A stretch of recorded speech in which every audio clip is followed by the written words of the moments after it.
The United States Declaration of Independence, which announced that the 13 American colonies then at war with Great Britain were no longer a part of the British Empire, exists in a number of drafts, handwritten copies, and published broadsides. Drafts and pre-publication copies. Composition draft. The earliest known draft of the Declaration of Independence is a fragment known as the Composition Draft. The draft, written in June 1776, is in the handwriting of Thomas Jefferson, principal author of the Declaration. It was discovered in 1947 by historian Julian P. Boyd in the Jefferson Papers at the Library of Congress. Boyd was examining primary documents for publication in the papers of Thomas Jefferson when he found the document, a piece of paper that contains a small part of the text of the Declaration, as well as some unrelated notes made by Jefferson. Prior to Boyd's discovery, the only known draft of the Declaration had been a document known as the rough draft. The discovery confirmed speculation by historians that Jefferson must have written more than one draft of the text. Many of the words from the composition draft were ultimately deleted by Congress from the final text of the Declaration. Phrases from the fragment to survive the editing process include acquiesce in the necessity, which denounces our separation, and hold them, as we hold the rest of mankind, enemies in war, in peace friends. Forensic examination has determined that the paper of the composition draft and the paper of the rough draft were made by the same manufacturer. In 1995, conservators at the Library of Congress undid some previous restoration work on the fragment and placed it in a protective mat. The document is stored in a cold storage vault. When it is exhibited, the fragment is placed in a temperature and humidity-controlled display case. Rough draft. Thomas Jefferson preserved a 4-page draft that late in life he called the original rough draft, known to historians as the rough draft. Early students of the Declaration believed that this was a draft written alone by Jefferson and then presented to the Committee of Five drafting committee. Some scholars now believe that the rough draft was not actually an original rough draft, but was instead a revised version completed by Jefferson after consultation with the committee. How many drafts Jefferson wrote prior to this one, and how much of the text was contributed by other committee members, is unknown. Jefferson showed the rough draft to John Adams and Benjamin Franklin, and perhaps other members of the drafting committee. Adams and Franklin made a few more changes. Franklin, for example, may have been responsible for changing Jefferson's original phrase, "We hold these truths to be sacred and undeniable," to "We hold these truths to be self-evident." Jefferson incorporated these changes into a copy that was submitted to Congress in the name of the committee. Jefferson kept the rough draft and made additional notes on it as Congress revised the text. He also made several copies of the rough draft without the changes made by Congress, which he sent to friends, including Richard Henry Lee and George Wythe, after July 4th. At some point in the process, Adams also wrote out a copy. Fair copy. In 1823, Jefferson wrote a letter to James Madison in which he recounted the drafting process. After making alterations to his draft as suggested by Franklin and Adams, he recalled that, "I then wrote a fair copy, reported it to the committee, and from them, unaltered, to Congress." Quote, if Jefferson's memories were correct, and he indeed wrote out a fair copy which was shown to the drafting committee and then submitted to Congress on June 28. This document has not been found. If this manuscript still exists, wrote historian Ted Widmer, it is the holy grail of American freedom. The fair copy was presumably marked up by Charles Thomson, the Secretary of the Continental Congress, while Congress debated and revised the text. This document was the one that Congress approved on July 4, making it what Boyd called the first official copy of the Declaration. The fair copy was sent to be printed under the title, A Declaration by the Representatives of the United States of America. In General Congress assembled, Boyd argued that if a document was signed in Congress on July 4, which he thought unlikely, it would have been a fair copy, and probably would have been signed only by John Hancock and Thompson. The fair copy may have been destroyed in the printing process, or destroyed during the debates in accordance with Congress's secrecy rule. Broadsides. The Declaration was first published as a broadside printed by John Dunlap of Philadelphia. One broadside was pasted into Congress's journal, making it what Boyd called the second official version of the Declaration. Dunlap's broadsides were distributed throughout the 13 states. Upon receiving these broadsides, many states issued their own broadside editions. Dunlap broadside. The Dunlap broadsides were the first published copies of the Declaration of Independence, printed on the night of July 4, 1776. It is unknown exactly how many broadsides were originally printed, but the number is estimated at about 200.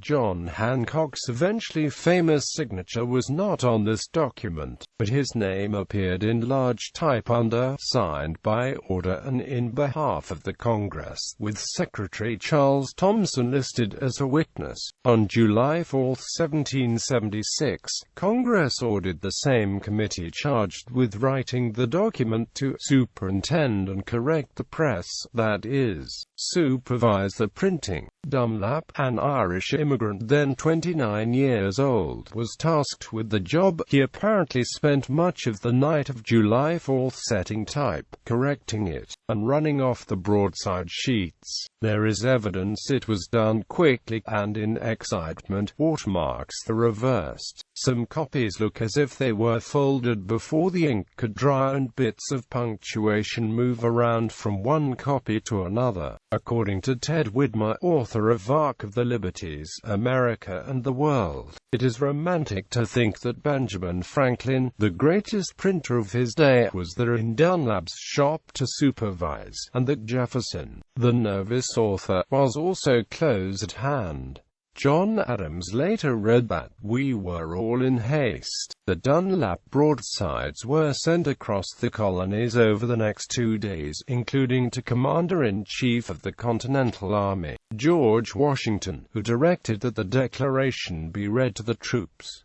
Another copy was sent to England. In 1949, 14 copies of the Dunlap broadside were known to exist. The number had increased to 21 by 1975. There were 24 known copies of the Dunlap broadside in 1989, when a 25th broadside was discovered behind a painting board for $4 at a flea market. On July 2, 2009, it was announced that a 26th Dunlap broadside was discovered in the National Archives in Kew, England. It is currently unknown how this copy came to the archive, but one possibility is that it was captured from an American coastal ship intercepted during the War of Independence. List of extant Dunlap broadsides. Goddard broadside. In January 1777, Congress commissioned Mary Catherine Goddard to print a new broadside that, unlike the Dunlap broadside, listed the signers of the Declaration. With the publication of the Goddard broadside, the public learned for the first time who had signed the Declaration. One of the eventual signers of the Declaration, Thomas McKean, is not listed on the Goddard broadside, suggesting that he had not yet added his name to the signed document at the time. In 1949, 9 Goddard broadsides were known to still exist. The reported locations of those copies at the time were: Library of Congress, Connecticut State Library, Library of the late John W. Garrett, Maryland Hall of Records, Maryland Historical Society, Massachusetts Archives. New York Public Library, Library Company of Philadelphia, Rhode Island State Archives. The other broadsides in addition to the broadsides authorized by Congress. Many states and private printers also issued broadsides of the Declaration, using the Dunlap broadside as a source. In 1949, an article in the Harvard Library Review surveyed all the broadsides known to exist at the time and found 19 editions of variations of editions, including the Dunlap and Goddard printings. The author was able to locate 71 copies of these various editions. A number of copies have been discovered since that time. In 1971, a copy of a rare 4-column broadside probably printed in Salem, Massachusetts was discovered in Georgetown University's Lowinger Library. In 2010, the War Media reports that a copy of the Declaration was located in Shimla, India, having been discovered sometime during the 1990s. The type of copy was not specified. Engrossed copy. The copy of the Declaration that was signed by Congress is known as the engrossed parchment copy. This copy was probably handwritten by Clark Timothy Matlack, and given the title of the Unanimous Declaration of the 13 United States of America. Quote, "This was specified by the congressional resolution passed on July 19, 1776, resolved that the Declaration passed on the 4th, be fairly engrossed on parchment, with the title and style of the Unanimous Declaration of the 13 United States of America, and that the same, when engrossed, be signed by every member of Congress." Throughout the Revolutionary War, the engrossed copy was moved with the Continental Congress, which relocated several times to avoid the British Army. In 1789, after creation of a new government under the United States Constitution, the engrossed Declaration was transferred to the custody of the Secretary of State. The document was evacuated to Virginia when the British attacked Washington, D.C., during the War of 1812. After the War of 1812, the symbolic stature of the Declaration steadily increased even though the engrossed copy's ink was noticeably fading. In 1820, Secretary of State John Quincy Adams commissioned printer William J. Stone to create an engraving essentially identical to the engrossed copy. Stone's engraving was made using a wet ink transfer process, where the surface of the document was moistened, and some of the original ink transferred to the surface of a copper plate, which was then etched so that copies could be run off the plate on a press.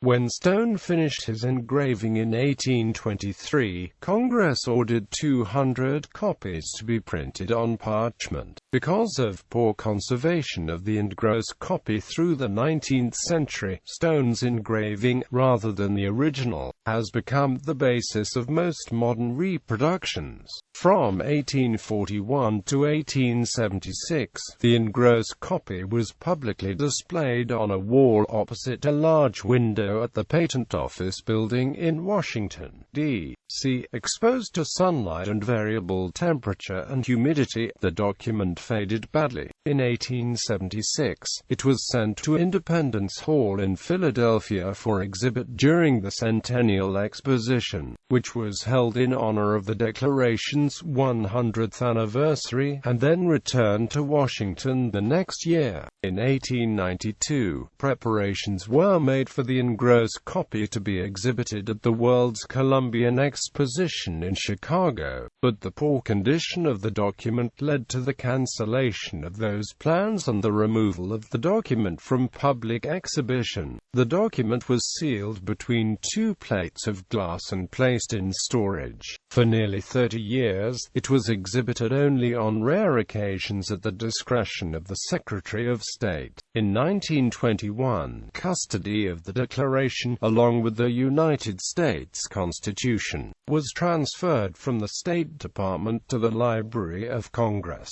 Funds were appropriated to preserve the documents in a public exhibit that opened in 1924.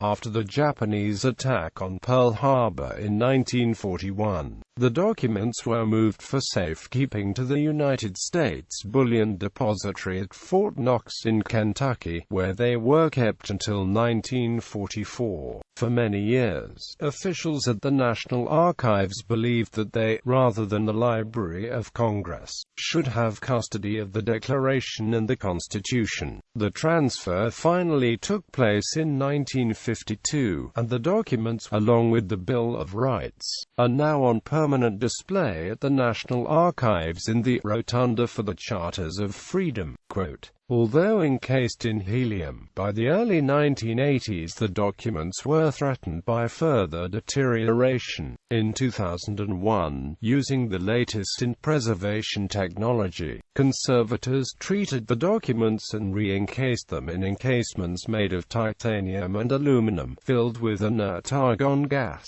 They were put on display again with the opening of the remodeled National Archives Rotunda in 2003.